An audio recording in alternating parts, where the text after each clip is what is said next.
E Colibița încă paradis sau devine Mamaia de la munte? Am revenit după 4 ani la hotelul care ne-a inspirat apartamentul și totul în jur s-a schimbat. Liniște și aer curat, jacuzzi cu view, piscine infinity, o escapadă la munte care să te facă să uiți de oraș. Locul ăsta ne-a cucerit, dar acum riscă să se piardă sub beton.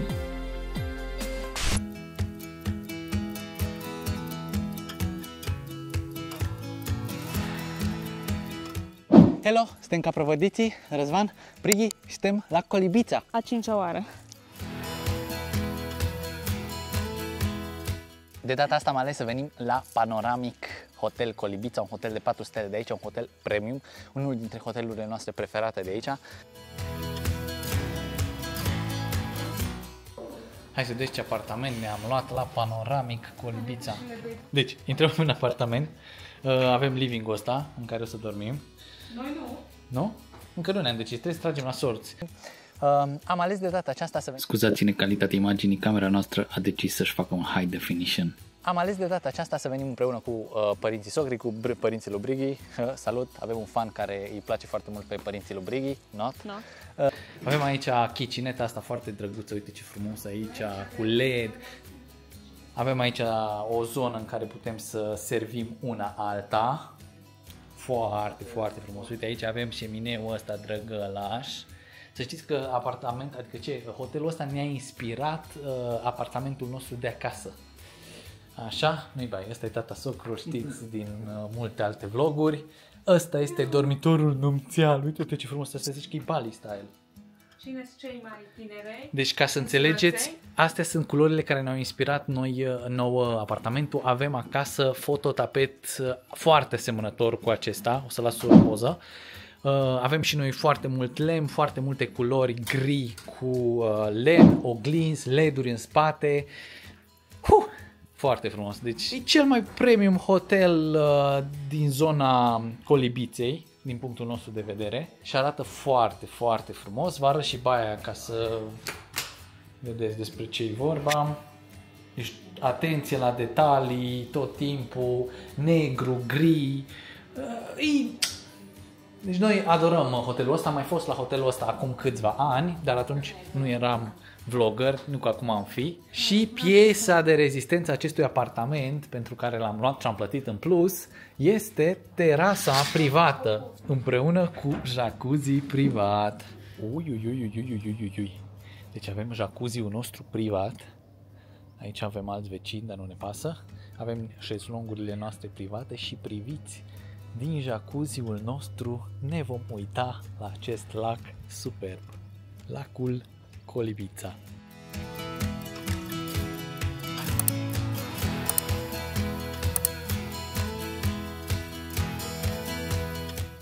Și acum vă arătăm ce există în acest dulap. Este dulapul secret. Magie! Deci când vii la hotel premium, aici ții soacră.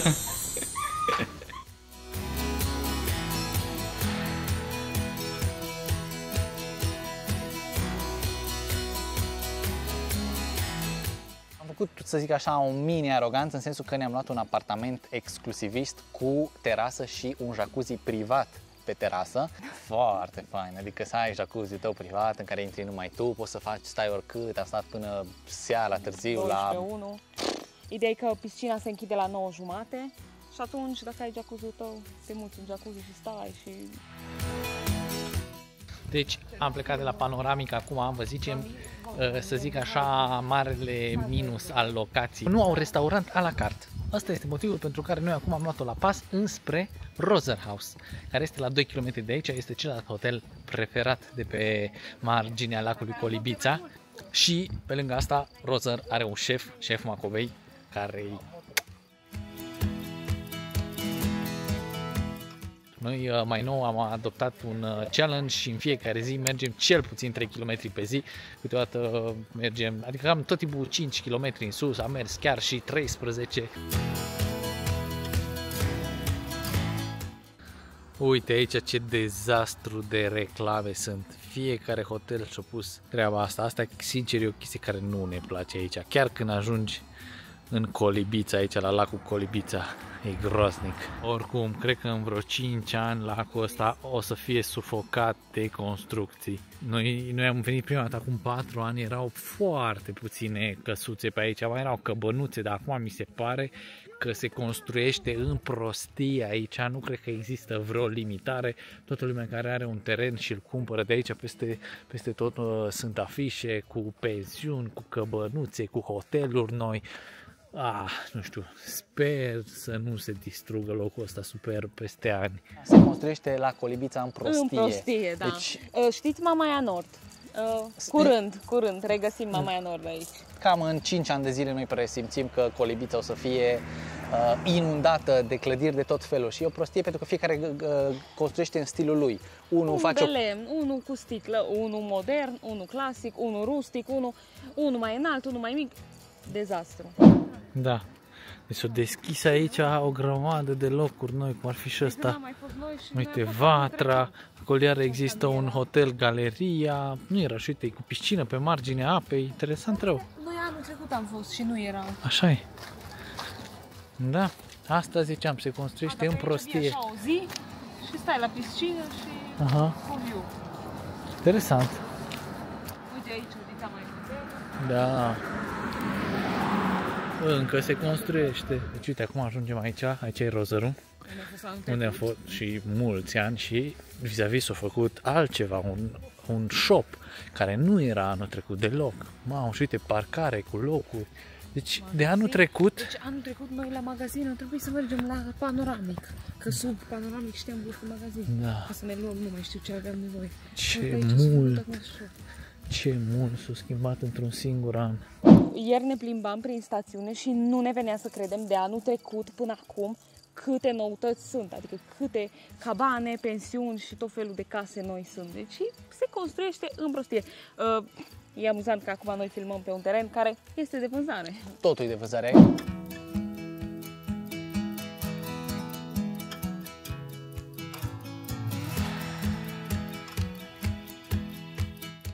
La Rozer, foarte bun ca întotdeauna, nu dezamăgește Rozer pe partea de mâncare cu șef Macovei, Dumnezeu să-i dea sănătate.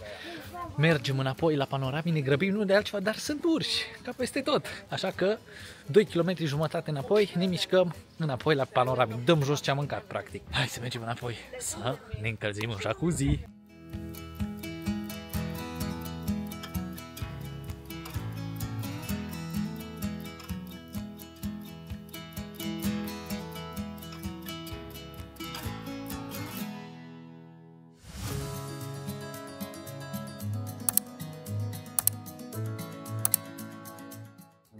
Cubițele astea, că par amărâte.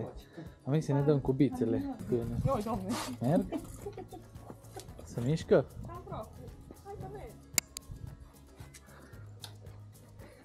Opa, iubire. No, dar Brighi ca Brighi, da. Stai să vezi pe mama soacră. De când ați mai mers cubița? De vreo 15 ani. Ați mai văzut biciclete care au un singur din ăsta ax? Nu. Sau cum se numește ăla? Și în spate, așa. Jesus.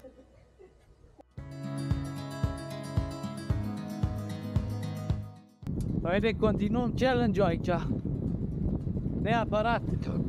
Facem cel puțin 3 km pe zi de mișcare. Astăzi o să fie mult mai mulți.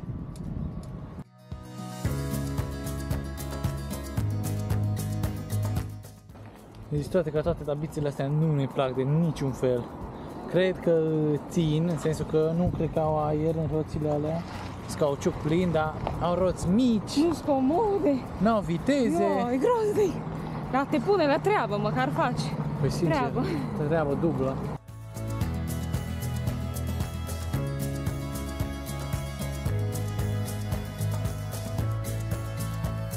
Da, astfel am făcut mișcare. Mi arată 9 km aproape. Cum a fost, mama sacră? Da. Mama sacră nu mai fost pe viță de 10 ani, 15?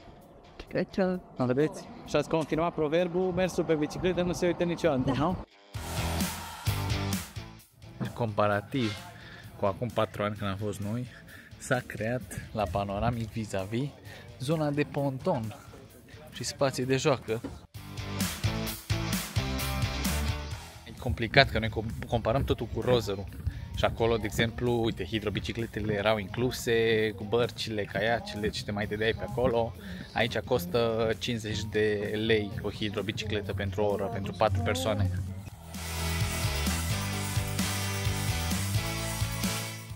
Niciunul dintre hotelurile de aici nu este pet friendly.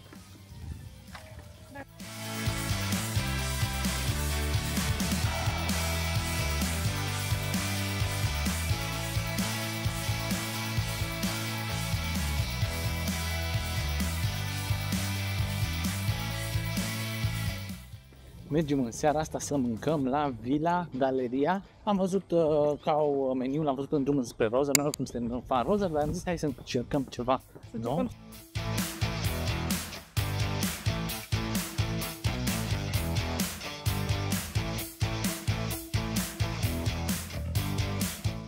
Ce bine arată meniul cu imagini. Și au multe opțiuni vegetariene. Which is nice pentru Brighi.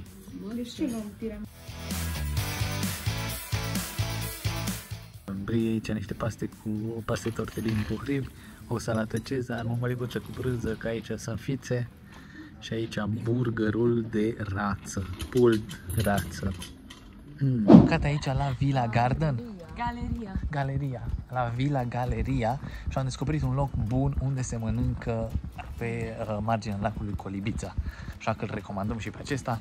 Tot ce am mâncat noi acolo, o groază de băuturi și o grămadă de mâncare, ne-a costat numai vreo 390 de lei, ceva de genul pentru 4 persoane. Am zis că am ales să nu mergem la bufetul suedez de la Panoramic tocmai pentru asta, pentru că erau 125 de lei de persoană și pe lângă asta mai erau, pe lângă asta mai erau și băuturile, atunci mi se pare prea mult pentru o cină, mai ales că și aici a fost foarte mult și noi avem fițe, adică Brighi mănâncă într-un anumit fel, tata socru într-un anumit fel, eu ce mai încerc chestii interesante, aveți noroc cu mine pe vlogul ăsta, că eu mănânc toate scârboșenile și chestiile posibile.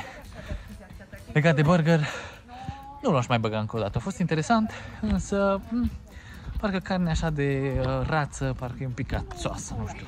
Sau cel puțin în contextul ăsta, că altfel îmi place carnea de rață.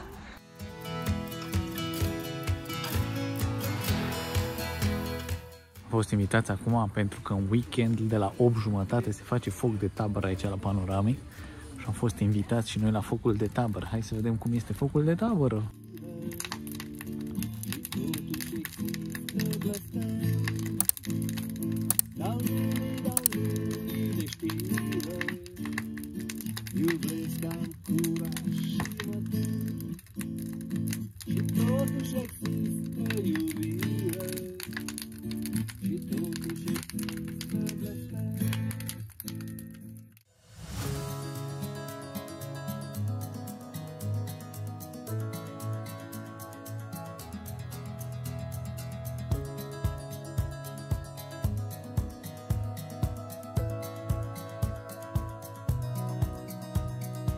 Micul dejun e inclus, dar prânzul și cina te înscrii pe o listă și plătești 125 de lei de persoană dacă vrei să o iei. E tot un mini bufet. Acum nu e un mini bufet de unde poți să te servești. Noi n-am ales varianta asta pentru că eu sunt vegetariană, tatăl meu e vegetarian. Puteam să mâncăm numai garnituri și era un pic aiurea să plătim 125 de lei, să mâncăm niște cartofi prăjiți sau, nu știu, o pizza. Prețuri, am plătit pentru 2 nopți aici, pentru 4 persoane, 2300 de lei. Plus încă mai plătim micul dejun, că micul dejun e asigurat numai la 2 persoane și noi suntem 4 adulți. 15 euro de persoană pe ocazie, dejun. de 60 de euro. Da, deci încă 2600 de lei. Atât ne-a costat un weekend aici pentru 4 persoane, v-am zis, mai opulent un pic, în sensul că ne-am luat jacuzzi-ul ăla. Au și camere simple și atunci te bucuri de piscina de sus, ceea ce mi se pare super fain, da? Am să hai să încercăm ceva. Să fie fain și chiar a fost foarte fain. Și activități, ați văzut, e pe relaxare, am stat în piscina Infinity care e superbă și privești lacul Colibița, am stat în jacuzzi, cum v-am zis, ne-am dat cu bicicletele. Ne-am plimbat mult, foarte mult ne-am plimbat. Ne-am dat și cu hidrobicicletele. Era vorba să ne ducem și cu jeepul pe aici, dar n-am mai apucat, efectiv nu ne-am sincronizat nicicum. Un weekend super reușit din punctul nostru de vedere și mi se pare că e suficient să veniți un weekend aici.